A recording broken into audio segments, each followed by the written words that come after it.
Praise the lord.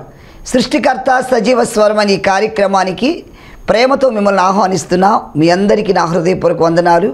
ప్రియ దేవుని బిడ్డలారా, బాగున్నారా? దేవుని కృపను బట్టి, మీ అందరి ప్రార్థన బట్టి మేము మా సంఘం అందరూ బాగున్నాం. మీకోసం కూడా మేము ప్రార్థన చేస్తున్నాం. ఈరోజు ఒక చక్కని అంశంతో మీ ముందుకు వచ్చాను. దేవునికి మహిమ. ఏంటంటే మన చుట్టూ దేవుడు ఎలా ఉంటాడు? ప్రభువుకే మహిమ కలుగును గాక.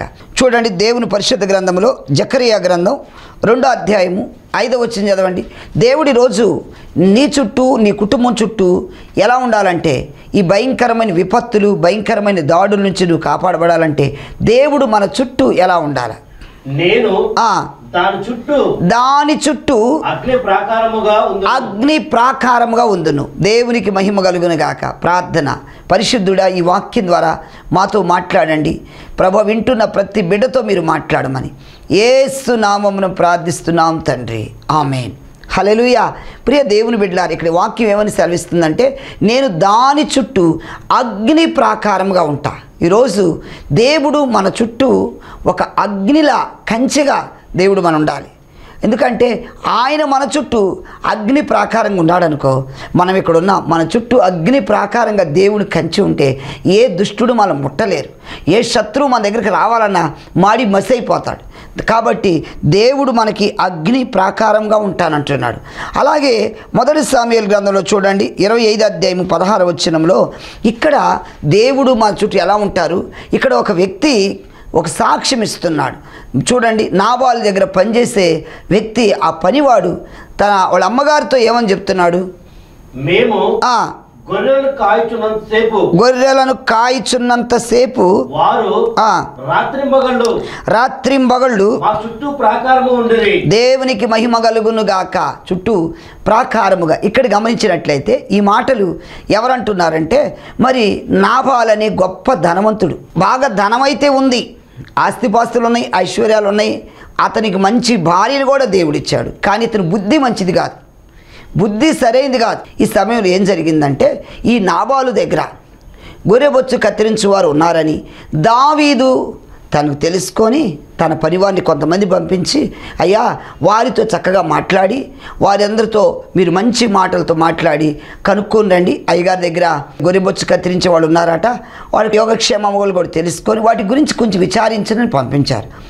అయితే అక్కడికి వచ్చి దావీదు సేవకులు అడుగుతున్నారు, కర్మేలులోకి వచ్చి, అయ్యా మరి మీ దగ్గర మంచిలో గొర్రెబొచ్చు కత్తిరించే వారు ఉన్నారట, మా అయ్యగారు పంపించారు అన్నప్పుడు తన ఇష్టం వచ్చినట్టు మాట్లాడేవాడు. దావీదు ఎవడాడు? దావీదైతే మాకేంటి? చూడండి, వాళ్ళ నోటికి అద్దు లేకుండా, ఒక రాజుగారని అనుకోకుండా ఈ నాబాలు తనకున్న డబ్బును బట్టో, తనకున్న ఐశ్వర్యాన్ని బట్టో గర్వంతో మాట్లాడుతున్నారు. ఈరోజు మనిషి ఎలా ఉన్నారంటే, తనకున్న ధనము, తనకున్న పదవి, తనకున్న హోదాను బట్టి గర్విస్తున్నారు. చూడండి సోదరుడా, నీకెంత ధనమున్నా, నీకెంత ఆస్తిపాస్తులున్నా ఏముంది? మానవుని ఆయుష్ నీటి బుడగలాంటిది అనుకున్నారా? ఆ ఫ్లైట్లో ప్రయాణం చేసేవాళ్ళు లండన్ వెళ్దాం అనుకున్నారు. మరి ఎంతో వాళ్ళు కుటుంబాలతో కలిసి, మరి కొంతమంది ఫ్యామిలీస్తో అందులో ఎక్కినోళ్ళు ఉన్నారు. కొంతమంది మరి వెళ్ళి అక్కడ ఆ ప్రాంతంలో బంధువులు కలుసుకోవాలని ఉత్సాహం బయలుదేరారు. ఇక ఆయా రకరకాల పనులతో బయలుదేరారు. వాళ్ళు గమ్యస్థానం కూడా చేరాల. వాళ్ళని మరణం ఈ విధంగా మధ్యలోని వాళ్ళని ఈ విధంగా తీసుకెళ్తుందని ఎవరైనా ఊహించారా? ఎన్ని కలలుగానే ఉంటారు. అయ్యో, ఆ లండన్ వెళుతున్న ఫ్లైట్ ఎక్కి ఎంత ఆనందంగా ఆ జర్నీ చేయాలనుకున్నారు. ప్రియ సోదరుడా, వాళ్ళ ప్రయాణం పూర్తిగా సాగిందా? లేదు. వారి గమ్యస్థానం పూర్తిగా చేరకముందే వారు ఆ విధంగా అందులో ఉన్న మొత్తం ఎంత బాధాకరం అంటే 241 మంది విగత జీవులుగా పడిపోవటమే కాదు, వారే కాదు, ఎంతో మరి కుటుంబాల్లో లక్షలు గడించి చదివిస్తున్న డాక్టర్స్తో సహా వాళ్ళు కూడా మృతులైపోయారు. వాళ్ళ పేరెంట్స్ ఎన్ని కలలుగానే ఉంటారు. కాబట్టి ప్రియ సోదరుడా, సోదరి, నీకున్న ధనాన్ని బట్టి ఎందుకు నీకు ఈ గర్వం? దేవుడిచ్చిన దాన్ని బట్టి సంతోషించు. సమాజంలో మనకన్నా ఇంకా ఆర్థికంగా ఉన్న వాళ్ళని ప్రేమించడం మొదలుపెట్టు. ప్రైజ్ ది లార్డ్, హల్లెలూయా. అదేనండి క్రైస్తవం మనకు నేర్పిస్తుంది కూడా. దేవుని ప్రేమ, మన ప్రభు నేర్పిస్తున్న ప్రేమ ఏంటంటే తోటి సహోదరుని ప్రేమించటం. అయితే ఇక్కడ గమనించినట్టయితే ఇతను ఇష్టం వచ్చినట్లు దావీదుని దూషించాడు. ఎవడాడు? ఏ దావీదు? వాడు ఎక్కడ అని మాట్లాడితే అది కోపం వచ్చింది వాడికి. దావీదుకు తెలిసింది, దావీదు ఎలాగైనా తెల్లారిపాటికల్లా నాబాలు కుటుంబంలో ప్రతి ఒక్కరిని చంపేయాలనుకున్నాడు. ఆ వార్త మరి ఈ యొక్క పనివాడు తీసుకొచ్చి అమ్మగారితో చెప్తున్నాడు, అమ్మా నాబాలు భార్యతో చెప్తున్నాడు, మన యజమాను పనికి మాలినవాడు. దావీదు సేవకులు మాతో ఎంతగానో మంచిగా మాట్లాడి రాత్రంతా మాకు ఒక చుట్టూ వాళ్ళు ఎలా ఉన్నారని చెప్తున్నాడు, వాళ్ళు మా చుట్టూ ప్రాకారంగా ఉండేది. మేము గొర్రెల కాయచున్నంతసేపు మా చుట్టూ వాళ్ళు ప్రాకారంగా ఉన్నారు. ఏ తోడేళ్ళు కానీ క్రూర జంతువులు కానీ ఏవి కూడా మమ్మల్ని ముట్టనీయకుండా వాళ్ళు మా చుట్టూ కాపుదలగా ఉన్నారు. అలాంటి మంచి వాళ్ళని పట్టుకుని మన యజమానుడు ఇష్టం వచ్చినట్టు మాట్లాడుతున్నాడండి. ప్రియమైనటువంటి సోదరుడా సోదరి, ఈరోజు దేవుడు నీతో కూడా మాట్లాడుతున్నాడు. దేవుడైన చుట్టూ లేకపోతే నీ పరిస్థితి ఏంటి గుర్తుపెట్టుకో. కాబట్టి మరి ఎందుకు నీకు ఈ గర్వం? ఈ గర్వంతో చివరికి ఎంత భయంకరంగా ఆయన జీవితం ఆ గుండె పగిలిపోయింది నాబాలుకి. కారణం ఏంటో తెలుసా? అతను నోటికి ఇష్టం వచ్చినట్లు మాట్లాడటం, తోటి వాళ్ళని గౌరవం లేకుండా తన ధనాన్ని బట్టో తన హోదాను బట్టో తన పదవిని బట్టో విర్రవీగుతున్నాడేమో. జాగ్రత్త, నీ జీవితంలో కూడా ఇలా నాబాలు లాంటి జీవితం ఉన్నదా? ఈరోజైనా మార్చుకునే పరిస్థితి. దేనికి నీ గర్వం? దేనికి నీలో అహంకారం? సోదరుడు, అహంకారాన్ని విడిచిపెట్టు. నాశనానికి ముందు గర్వం నడుస్తుందని గుర్తుపెట్టుకో. Praise the Lord, hallelujah. చూడండి, ఈ విధంగా మరి మానవుని జీవితంలో ఎన్నో రకాల ఇవన్నీ కూడా లెక్కలేని అపాయాలు వస్తూ ఉన్నాయి. అనేక రకాల సమస్యలు, అనేక ఆర్థిక ఇబ్బందులు రకరకాల మానవ జీవితంలో సంభవిస్తున్నాయి, ప్రమాదాలు. కనుక ఈరోజు దేవుడు మన చుట్టూ లేకపోతే మన పరిస్థితి ఏంటి? దేవుడే మన చుట్టూ ఉండాలి. అయితే రండి వాక్య భాగంలోకి వెళదాం. ప్రభు నామానికి మహిమ కలుగును గాక. మానవుని జీవితంలో అనేక బంధకాలు, అనేకమైన మరి ఇవన్నీ ఎలా చుట్టుకొని ఉంటాయంటే, కీర్తనాకారుడు 40వ కీర్తన 12వ వచనం చదువుదాం. ఈరోజు నీ జీవితంలో కూడా ఎలాంటివి చుట్టుకుంటున్నాయి ఒకసారి చదవండి. ఎలాంటి పరిస్థితుల్లో కూడా ప్రయాణం చేస్తున్నావు? లెక్కలేనని అపాయములు నన్ను చుట్టుకొని ఉన్నవి. చూడండి, ఇక్కడ ఏమంటున్నాడు దావీదు? లెక్కలేనన్ని అపాయాలు ఈ మానవుని జీవితంలో ఏమేమి చుట్టుకుంటున్నాయి. అయితే నీ చుట్టూ అపాయం ఉందా? నీ చుట్టూ ప్రమాదం ఉందా? నీ చుట్టూ మరణం ఉన్నదా? నీ చుట్టూ ఇంకేం సంభవిస్తుంది ఈరోజు? అయితే నీ చుట్టూ దేవుడే ఉంటే వాటన్నిటిని తప్పించుకుంటావు. Praise the lord. ఈ దావీదు అంటున్నాడు, నా చుట్టూ లెక్కలేనని అపాయాలు నన్ను చుట్టుకొని. నెక్స్ట్ ఏమంటున్నాడు? నా దోషములు నన్ను తరిమి పట్టుకొనగా. అదిగో, నా దోషము నన్ను తరిమి పట్టుకొనగా నేను తల ఎత్తి చూడలేకపోతేనే. అదిగో, నా చుట్టూ కూడా ఎన్నున్నాయి అంటే లెక్కలేని అపాయాలు. నా దోషాలు ఉన్నాయి, చేసిన పాపాలు దోషాలను బట్టి నన్ను ఏదో ఒక విధంగా సంహరించాలని చూస్తున్నారు. ఈరోజు నీ జీవితంలో కూడా ఇలాంటివి ఉన్నాయా? ప్రియమైనటువంటి సోదరుడా సోదరి, ఇంకా నీలో ఇలాంటివి ఉంటే మార్పు లేని పరిస్థితులను ఉన్నావేమో. ఇంకా త్రాగుడు అనేది, నీలో మోసం అనేది, పాపం అనేది, ఇతరులను దూషించే నీలో ఉంటే మార్చుకొని జీవితం. ఎందుకండి? ఎన్నాళ్ళు ఈ జీవితం? కాబట్టి నీ పరిస్థితిని మార్చుకొని ప్రభు పాదాలు పట్టుకో. Praise the Lord. ఇక్కడ ఏమనుందంటే, నా చుట్టూ లెక్కలేనన్ని అపాయాలు. ఈరోజు యేసయ్య అపాయము నిన్ను ఉపాయముగా తప్పించునుగాక. దేవునికి మహిమ కలుగునుగాక. మానవుని జీవితంలో రకరకాల ఎవరు ఊహించరండి. మరి ఈ యొక్క అపాయము సంభవిస్తుందని ఎవరైనా అనుకున్నారా? ప్రియ సోదరుడా, మరి నీ చుట్టూ దేవుని పెట్టుకో. దేవుడు నీ చుట్టూ గనక ఆయన ఉంటే, దేవుడే నీ చుట్టూ గనక కాపుదలగా ఉంటే, కంచిగా ఉంటే, మరి నీ జీవితంలో ఎలాంటివి కూడా అపాయం రాకుండా నిన్ను తప్పిస్తాడు. ప్రభువుకి మహిమ కలుగును గాక. హల్లెలూయా. నెక్స్ట్ పాయింట్లో కీర్తన 116 కీర్తనలో 3వ వచనం కూడా ఏమంటున్నాడు? చదవండి. మరణ బంధకములు. చూడండి, ఇక్కడ ఏమంటున్నారు? మరణ బంధకాలు నన్ను చుట్టుకొని ఉన్నాయి. ఆ మరణ దూత. కొంతమంది అంటారు, ఎంతోనయ్యా నాకు రోజు మరణం గురించే కళ్ళు వస్తున్నాయి. ఆ సంహార దూత ఆ చుట్టుకునే ఒక్కొక్కసారి ఆ ఎప్పుడు తీసుకెళ్ళాలా, ఇతన్ని ఎప్పుడు సంహరించాలా. ఈ భక్తుడు కూడా ఏమంటున్నాడు? నా చుట్టూ కూడా మరణ బంధకాలు నన్ను చుట్టుకునే ఉన్నాను. ఈరోజు ప్రియ సోదరుడా, ఎందుకంటే మరణపు టంచులోకి నువ్వు వెళ్ళగలుగుతున్నావా? ఒకసారి దేవుని ఆహ్వానించు. ప్రభువా, నువ్వు ఉంటే వీటిని నేను జయించగలను. నువ్వు నాతో ఉంటే ఈ మరణ పంచుల నుంచి నన్ను బ్రతికించగలవు. కొంతమంది సాక్ష్యాలు కూడా చెప్తాడు, నేను మరణపు టంచులోకి వెళ్ళాను కానీ దేవుడు నన్ను బ్రతికించాడు. ఇప్పుడు చూడండి, రకరకాల జబ్బులు మానవుని జీవితం. కొంతమంది క్యాన్సర్ 4th స్టేజ్లో ఉందని కొంతమంది దుఃఖపడేవాళ్ళు ఉన్నారు. డాక్టర్లు అంటారు ఇక వాళ్ళ లేదు, అయిపోయింది, ఇతనిది 4th స్టేజ్లో ఇంకా నెలలే అంటారు. ఇలాంటి మరణపు టంచులో కూడా వెళ్ళి ఉండొచ్చేమో. కానీ ఆ మరణం నిన్ను చుట్టుకున్న జీవము గల దేవుని వైపు నువ్వు తిరిగితే ఆయన నిన్ను బ్రతికించగలడు. దేవునికి స్తోత్రం కలుగును గాక. ఆయనకి ఆ శక్తి ఉన్నది కనుక ఆయన శక్తివంతుడు, బలవంతుడు. ప్రియ సోదరుడా, ఆయన ఎందుకు విశ్వాసం ఉంచితే దేవుడే నీకు ఒక కాపుదలగా, నీ చుట్టూ కంచిగా, మరణ బంధకాల నుంచి నిన్ను లేవనెత్తగలిగిన శక్తిమంతుడని గుర్తుపెట్టుకో. ప్రభువుకి మహిమ కలుగును గాక. నెక్స్ట్ పాయింట్ చూసినట్లయితే ఇప్పుడు చూద్దాం. దేవునికి మహిమ కలుగును గాక. ఇక్కడేమంటున్నాడు? 119 కీర్తన 61 వచనములో నన్ను చుట్టుకొని ఉన్నాను. అది ప్రైజ్ ది లార్డ్. భక్తిహీనుల పాశములను చుట్టుకొని ఉన్నాను, నీ ధర్మశాస్త్రమును నేను మరువలేదు. Praise the lord. అంటే భక్తిహీనులు, హేళన చేసేవాళ్ళు, అవమానపరిచేవాళ్ళు, దూషించేవాళ్ళు. ఏంటి నీకు దేవుని నమ్ముకున్నామంటున్నావు, దేవుడు ఏం చేశాడు, దేవుని నీకు ఉపయోగం ఉంటే రకరకాల మాట్లాడతారు. మనిషి అన్నాక మన మానవ జీవితంలో సమస్యలు సహజం, శోధనలు, బాధలు, అవమానాలు, అలాగ మరణం, ఇవన్నీ మానవునికి సహజమే. కానీ కొంతమంది తెలియని వాళ్ళు ఏమంటారు, దేవుని సన్నిధికి వెళ్తున్నావు, ఏది ఇంకా నువ్వు బాగుపడలేదా, నువ్వు అంటే ఆయన దగ్గరికి వస్తుంటే మనకేదో మంచి ఇల్లు ఇస్తాడనో, లేకపోతే పొలం ఇస్తాడనో, లేకపోతే పెళ్ళిళ్ళు అవుతాయనో, పిల్లల్ని ఇస్తారని కాదు. కొంతమంది అనుకుంటారు యేసు ప్రభు దగ్గరికి వెళ్తే పిల్లలు కలుగుతారేనో, యేసు ప్రభుని నమ్ముకుంటే, లేకపోతే అది ముందు నీవు నిత్య జీవం కొరకు పోరాడు. ఎందుకంటే దేవుడు ఇస్తాడు, ఆయన ఇవ్వలేనంటూ లేదు. మానవుని జీవితంలో ఆటుపోట్లు వస్తుంటాయి. అంత మాత్రాన ప్రభు లేడనే, దేవుడు లేడనే, దేవుడు ఉన్నాడు. అయితే ప్రియ దేవుని బిడ్డలారా, కేవలం స్వస్థత కొరకో లేకపోతే ఆస్తి ఐశ్వర్యాల కొరకో ఆయన దగ్గర, ఇవన్నీ తాత్కాలికమైనవి, ఇవన్నీ అస్థిరమైనవి. ఇవన్నీ కూడా ఒక దినమున ఈ కృత్యములని కాలిపోతాయి, ఇవన్నీ నశించిపోతాయి, ఇవేమీ లేకుండా పోతాయి. కానీ మనము ఈ ఆత్మ నిత్య రాజ్యం ఉండాలని ప్రభు నమ్మండి. దేవునికి స్తోత్రం కలుగును గాక. ప్రియమైనటువంటి సోదరుడా, సోదరి, నిత్య రాజ్యానికి వెళ్ళాలని ఆ ఉద్దేశంతో ప్రభు దగ్గరికి రావాలి. Praise the Lord. ఇక్కడ చూసినట్లయితే భక్తిహీనుల పాశములు నన్ను చుట్టుకొని ఉన్నవి అంటున్నాడు. క్రైస్తవ సోదరుడా, అయితే నీ ధర్మశాస్త్రమే నన్ను బ్రతికిస్తుంది. వాక్యం నీలో ఉంటే, దేవుని మాటలు నీలో ఉంటే, అవి ఎలాంటి అయినా నిన్ను బ్రతికిస్తాయి. Praise the lord.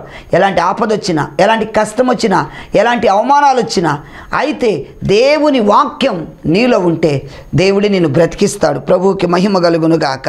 చూడండి, ఇంకా యోనా గ్రంథంలో 2:3 ఈయనేమంటున్నాడంటే, ప్రవాహాలే నన్ను చుట్టుకొని అంటున్నాడు. ఈ యొక్క యోనా దేవుని మాట వినకుండా తన ఇష్టానుసారం తన సొంత ప్రయత్నంతో ప్రయాణం చేయడానికి చూశాడు. అయితే ఆయన ఏమనుకున్నాడంటే, ఇప్పుడు సముద్రంలో పడిపోయినప్పుడు ఆయన నన్ను ఏదో ఈ ప్రవాహాలు మొత్తం నన్ను చుట్టుకొని ఉన్నాయి అంటున్నాడు. చూడండి, నీవు నన్ను అగాధమైన సముద్ర గర్భంలో పడవేసి ఉన్నావు, ప్రవాహములు నన్ను చుట్టుకొని ఉన్నాయి. అది ఏమంటున్నాడు, ఈ ప్రవాహాలన్నీ నన్ను చుట్టుకున్నాయి. ప్రియ దేవుని పిల్లలారా, నీ జీవితంలో ఎలాంటి ప్రవాహాలు, ఎలాంటి సమస్య అనే ప్రవాహాలు, శోధన అనే ప్రవాహాలు, అలలనే ప్రవాహాలు చుట్టుకొని ఉన్నాయి. అయితే దేవుని వాక్యము ఈరోజు నిన్ను బ్రతికిస్తుంది. దేవుని మాట నిన్ను సరిచేస్తుంది. దేవుని వాక్కు నిన్ను ఆశీర్వాదకరంగా మారుస్తుంది. Praise the Lord. హల్లెలూయా. ఇప్పుడు చూడండి, ఎన్ని రకాల మనం నేర్చుకున్నామంటే, లెక్కలేనని అపాయాలు చుట్టుకొని అంటున్నాము. తర్వాత అనేక మరణ బంధకాలు చుట్టుకొని ఉన్నాయి అంటున్నావు. ఇంకా భక్తిహీనులు పాశ్యాలు చుట్టుకొని అని అంటున్నావు. మరి ప్రవాహములు నన్ను చుట్టుకొని అని అన్నాడు. దేవుడు మరి నీ చుట్టూ ఇప్పుడు ఎలా ఉండాలని కోరుకుంటున్నాడు. Praise the Lord. ఇవన్నీ నీకు చుట్టూ అనేకమైన వస్తున్నాయి, విపత్తులు, అనేక రకాల సమస్యలు, అనేక ఆర్థిక పరిస్థితులు ఈరోజు నేను చుట్టుకుంటున్నాము. కొంతమంది చెప్తారు, ఏంటోనండి మా జీవితం అంతా ఆర్థిక పరిస్థితులే, మా ఇంటిలో పారి కష్టపడుతున్నాం, అన్ని సమస్యలే, అన్ని శోధనలే, మా జీవితంలో అన్నీ కూడా ఎప్పుడు కూడా కన్నీరే అనుకుంటున్నావు. అయితే దేవుడి రోజు నీ చుట్టూ ఎలా ఉండాలని కోరుకుంటున్నావు. దేవునికి మహిమ. ఆయన నీ చుట్టూ ఎలా ఉంటే నీకు ఆశీర్వాదం. దేవునికి స్తోత్రం. వాక్య భాగంలోకి వెళదాం. అపోస్తుల కార్యములు 9:6 ఇక్కడ మనం చూడండి, తార్సువాడైన ఒక వ్యక్తి, ఆ సౌలు కనిపిస్తున్నాడు. ఆయన దేవుడు ఎలా తట్టాడు, ఎలా ఆయన చుట్టూ ప్రకాశించాడు. చదువుకుందాం. అతడు ప్రయాణం చేయొచ్చు దమస్కు దగ్గరికి వచ్చినప్పుడు అకస్మాత్తుగా ఆకాశంలో ఒక వెలుగు అతని చుట్టూ ప్రకాశించింది. హల్లెలూయా. ఈరోజు దేవుని వెలుగు నీ చుట్టూ ప్రకాశించునుగాక.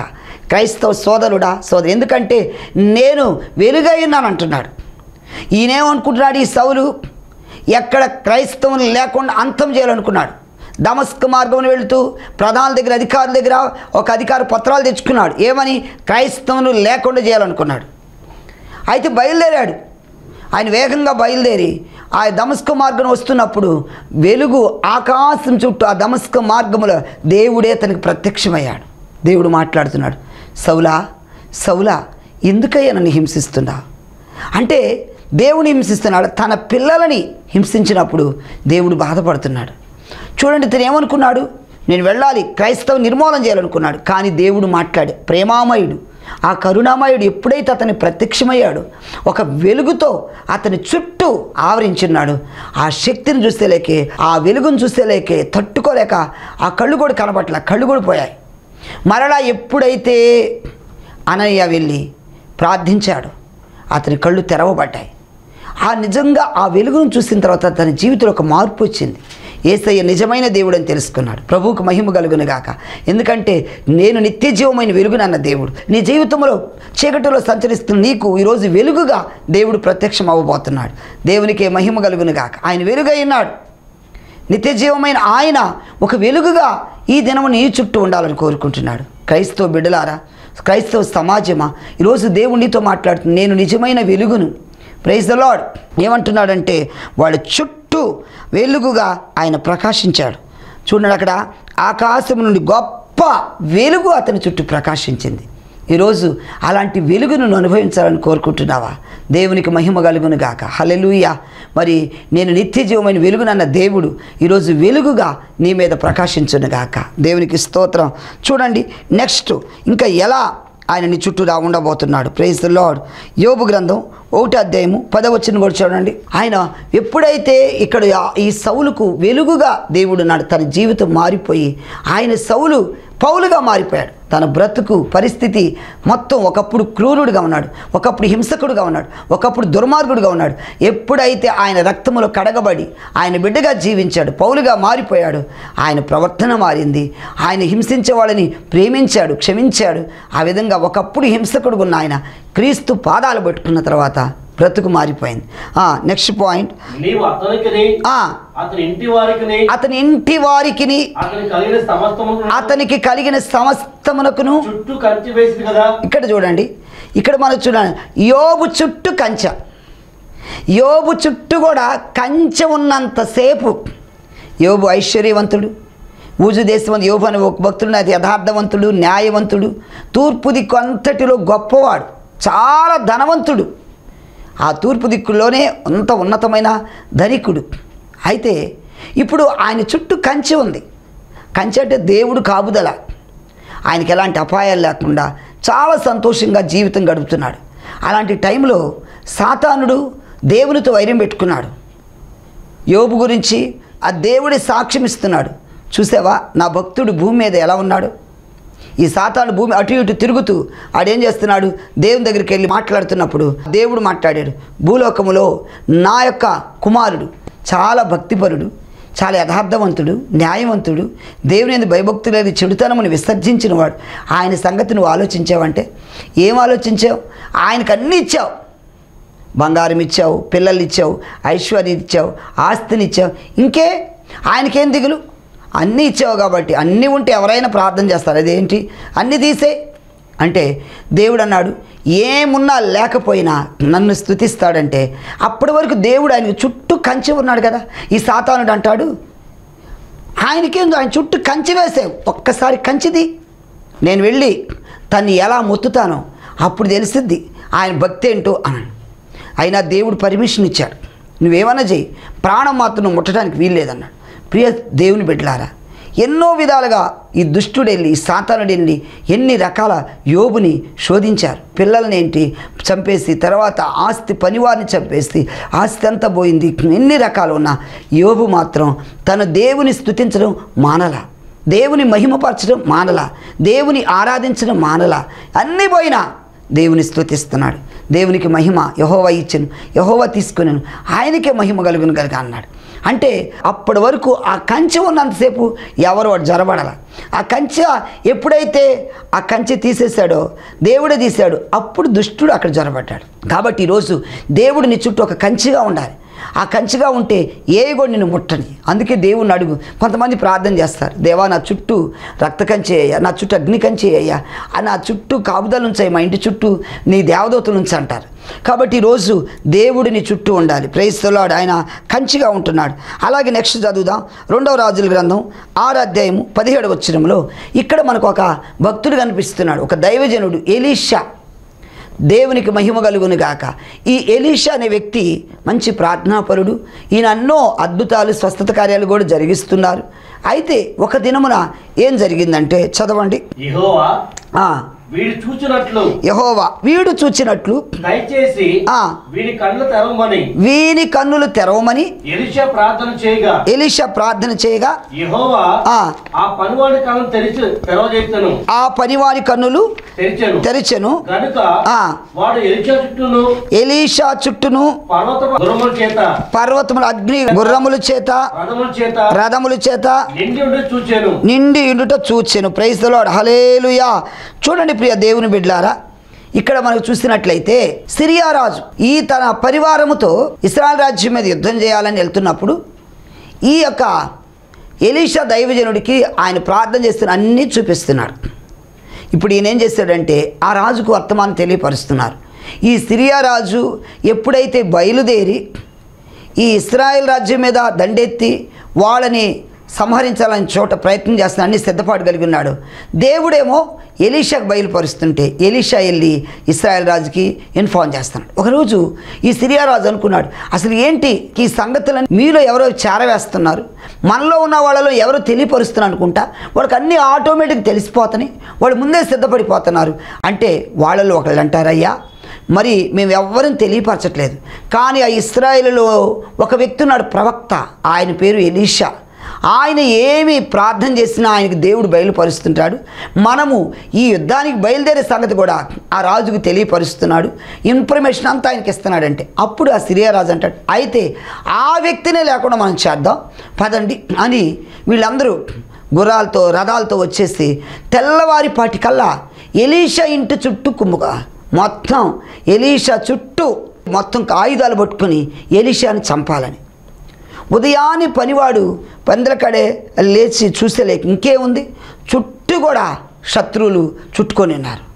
ఇక లోపలికి వెళ్ళి, అయ్యా దైవజనుడా మన ఇంటి చుట్టూ సిరియన్లు వచ్చేసారు, మనం చంపడానికి సిద్ధంగా ఉన్నారు, అయ్యో మనం చనిపోతామంటే ఎలీషా అంటున్నాడు, ఒరే పిచ్చివాడా, ఎందుకు నువ్వు భయపడుతున్నావు? మన పక్షాన దేవుడున్నాడు, మన పక్షాన యుద్ధం చేస్తే ఆయన ఉన్నాడు, మన పక్షాన వాళ్ళకంటే గొప్పవాడున్నాడు, అధికుడు ఉన్నాడు, నువ్వేం భయపడొద్దని ప్రార్థన చేసి అంటున్నాడు, దేవా వీడు చూసినట్టు వీడి కన్నులు తెరవజేయి, వీడు ఎందుకు భయపడుతున్నాడు, నువ్వు నా చుట్టూ ఉన్నట్లుగా, నా చుట్టూ అగ్నిరథాలు ఉన్నట్టుగా నా చుట్టూ నువ్వు ఉన్నావని అయ్యా నా కాపుదలు కొన్ని ఇతనికి బయలుపరచనంగాలే. ఇక అతను చూసేటట్లు అతను మళ్ళా వీళ్ళు చూసేలేకే చుట్టూ కూడా ఎవరున్నారంటే ఇప్పుడు అగ్ని రథాలతో దేవదూతలు కాపుదలుగా ఎలీషా కాపుదలుగా తన ఇంటి చుట్టూ ఉన్నారు. ఈ శత్రువేమో చంపడానికి వచ్చిన వీళ్ళ చుట్టూ అగ్నితో రథాలతో గుర్రాలతో దేవుని కాపుదల అతనికి ఉంది. ఇంకా అసలు దేవుని శక్తి దేవుని కాపుదల ఉంటే ఈ శత్రువు ఏం చేస్తాడు? అతని చూచినట్లు అయ్యా నా చుట్టూ ఏముందో బయలుపరచంటున్నాడు. కాబట్టి క్రైస్తవ సోదరుడా, ఈరోజు నీ చుట్టూ మరి అగ్ని ఆయన ఒక ప్రాకారంగా ఉన్నాడా, ఆయన ఒక కంచిగా ఉన్నాడా, ఆయన ఒక నీ చుట్టూ అగ్ని రథాలుగా ఉన్నాడా? ఒకవేళ ఆయన్ని చుట్టూ ఒక ప్రాకారం వలె ఉంటే మరి ఈరోజు నువ్వు బ్రతికించబడతావు. దేవునికి మహిమ కలుగును గాక. ప్రభువుని అడగండి, ప్రభువా నా చుట్టూ నువ్వు కాపుదలగా ఉండాలని. మరి ఈరోజు ప్రభుని ఆహ్వానిద్దామా? ప్రార్థన చేద్దాం. దయచేసి అందరూ ఏకీభవించండి, నాతో పాటు ఈ ప్రార్థనలు ఏకీభవించండి. దేవుడు నీ చుట్టూ ఉండాలి. మన చుట్టూ ఆయన ఉంటేనే మనకు భద్రత, దేవుడు మన చుట్టూ ఉంటేనే మన కాపుదల, మన చుట్టూ ఉంటేనే మనం సురక్షితంగా ఉంటాం. మన పిల్లలు, మన కుటుంబాలు, మనము మరి సురక్షితంగా ఉండాలంటే ఎన్ని తెగుళ్ళు వచ్చినా, ఎన్ని కరోనా లాంటివి వచ్చినా, ఎన్ని వచ్చినా దేవుడు నీ చుట్టూ ఉంటే ఇది ఏది నిన్ను ముట్టదని గుర్తుపెట్టుకో. ప్రార్థన చేద్దాం. ఎన్ని తెగుళ్ళు వచ్చినా ప్రభువాను నా చుట్టూ ఉండని ప్రార్థన చేద్దామా? నాతో పాటు ఏకీభవించండి. పరిశుద్ధుడా నీకే స్తోత్రములు. దయగల దేవా నీకు వందనాలు. ఇంతవరకు వర్తమానం విన్న ప్రతి ఒక్కరిని మీరు ఆశీర్వదించండి. ఈ వాక్యం ప్రతి హృదయాలలో దూసుకు వెళ్ళాలయ్యా. ప్రతి హృదయంతో మాట్లాడాలి ప్రభా. వాక్యము శక్తి గలది, వాక్యము బలమైనది, వాక్యము నాయన గొప్పది కనుక బిడ్డల హృదయాలతో మాట్లాడమని, హృదయాలు తెరవజేయమని, ఎవరు బలహీనంగా ఉన్నా ముట్టండి. యేసు నామములో ప్రతి బలహీనపరచాత్మను గద్దిస్తున్నాం. నూతన బలము నూతన శక్తిని బిడ్డలకు అనుగ్రహించి నీ మేలుతో తృప్తిపరచమని యేసు నామమున ప్రార్థిస్తున్నాము తండ్రి. ఆమేన్, ఆమేన్. హల్లెలూయా. ప్రియ దేవుని బిడ్డలారా, మరి ఈ వాక్యము నీకు నీ కుటుంబానికి ఆశీర్వాదకరంగా ఉందని నమ్ముచున్నాను. ఇక ఆలస్యం ఎందుకు, మీ సంతోషాన్ని మాకు తెలియపరచండి. నా అడ్రస్ పాస్టర్ చందోలు మోషే, మన్నా ప్రార్థనా మందిరం, విజయవాడ, లంబాడీపేట, రాముల వీధి. నా ఫోన్ నెంబర్ 9703467777. ప్రియ దేవుని బిడ్డలారా, ఎనీ టైం ఎప్పుడైనా మీరు కాల్ చేయొచ్చండి. మీకు ఎలాంటి ప్రార్థన అవసరతున్నా మీకోసం ప్రార్థించడానికి నేను నా ప్రార్థనా బృందం సిద్ధంగా ఉన్నాం. ఎనీ టైం మేము ప్రార్థన చేస్తాం. ప్రియ సోదరుడా సోదరి, పర్వాలేదు, ఏ టైం అయినా మీరు ఫోన్ చేయొచ్చు. ఒకసారి నా ఫోన్ కలవలేదనుకో, ఒకవేళ కొన్నిసార్లు ప్రార్థనలో ఉండొచ్చు, కొన్నిసార్లు ప్రయాణాలు ఉండొచ్చు. అలాంటి టైంలో మరి దైవజనులు మా ఫోన్ లిఫ్ట్ చేయలేదు అనుకోకండి, మరలా ట్రై చేయండి. నెంబరు ఇక్కడో డైరీలోనే ఇక్కడ రాసుకొని గుర్తుపెట్టుకోండి. ఎనీ టైం మీరు చేయొచ్చు. దేవునికి స్తోత్రం కలుగును గాక. మీకోసం ప్రార్థించడానికి మేము ఎప్పుడు సిద్ధంగా ఉన్నాం. దేవునికి మహిమ. అంత మాత్రమే కాదండి, మాకు యూట్యూబ్ ఛానల్ ఉంది. ఇంకా మరిన్ని వర్తమానాలు మీరు చూడాలనుకుంటే చందోలు మోషే అని టైప్ చేస్తే మా వర్తమానాలన్నీ వస్తాయండి. సబ్స్క్రైబ్ చేయడం మర్చిపోవద్దండి. సబ్స్క్రైబ్ చేయండి, లైక్ చేయండి, ఇంకా అనేక మందికి షేర్ చేయండి, తెలియపరచండి. ఎందుకంటే ఈ వాక్యము మనం సకల జనులకు తెలియపరచాలి. ప్రియ దేవుని బిడ్డలారా, ఒకవేళ మీరు వర్తమానాలు చెప్పలేకపోయినా మరి ఈ విధంగానైనా తెలియపరచండి. మరి దయచేసి ఇంకా మా పరిచర్య కొరకు ప్రార్థన చేయండి. మరి ఈ టీవీ పరిచర్య ముందుకు వెళ్ళాలా, లేకపోతే ఆయన చిత్తమైతేనే ముందుకు వెళుతుంది, లేని ఎడల ఆయన చిత్తం నెరవేరుతుంది. కాబట్టి ప్రార్థన చేయండి. మీ అందరి సహాయ సహకారాలతోనే ఈ కార్యక్రమం ముందుకు తీసుకెళ్తున్నాం. దేవునికి మహిమ కలుగును గాక. మీరు ఒకవేళ ఈ కార్యక్రమాన్ని మీ వంతుగా మీ సహాయ సహకారాలు అందించాలనుకుంటే మీరు అందించవచ్చు.